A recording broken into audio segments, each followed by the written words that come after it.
বরণ করে ইলমের রাস্তায় থাকা অবস্থায় যদি মৃত্যু হয়, আল্লাহ রাব্বুল ইজ্জত ওই ব্যক্তির মৃত্যুকে শাহাদাতের মর্তবা দান করে। এমনকি হাদিসে আসছে আল্লাহ রাসূল বলেন, যে তার সন্তানকে হাফেজে কোরআন বানা, আমার সাথে বলেন কি বানা? হাদিসে আসছে ফিহি উলবিসা ওয়ালিদাহু তাজান ইয়াউমাল কিয়ামাহ, সমগ্র বিশ্ববাসী এক মাঠে থাকবে। ওইখানে বড় পীর আব্দুল কাদের জিলানী রাহমাতুল্লাহ আলাইহি থাকবেন, ফেরাউন হামান কারুন সবাই থাকবে, গাউস কুতুবরা থাকবে, নবী রাসূল থাকবে, ভাইও আমরা সবাই থাকবো ওইখানে। ওই সমগ্র বিশ্ববাসী এক মাঠে থাকবে।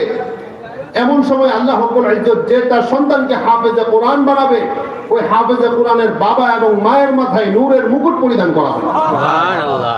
হাদিসে আসছে ফিহি উলবিসা ওয়ালিদাহু তাজান ইয়াউমাল কিয়ামাহ, সমগ্র বিশ্ববাসী দেখবে এই দৃশ্য। সমগ্র বিশ্ববাসী দেখবে এই দৃশ্য যে হাফেজে কোরআন যে হবে তার বাবা এবং মায়ের মাথায়, আল্লাহু আকবার, আল্লাহ রাব্বুল ইজ্জত শুধুমাত্র এই কোরআনের সম্মানে সে কোরআনের সহযোগিতা করছে, তার সন্তানকে হাফেজ বানাইছে। ভাইও শুধুমাত্র এই হাফেজে কোরআনের বাবা এবং মায়ের মাথায় আল্লাহ রাব্বুল ইজ্জত সমগ্র বিশ্ববাসীর সামনে নূরের মুকুট পরিধান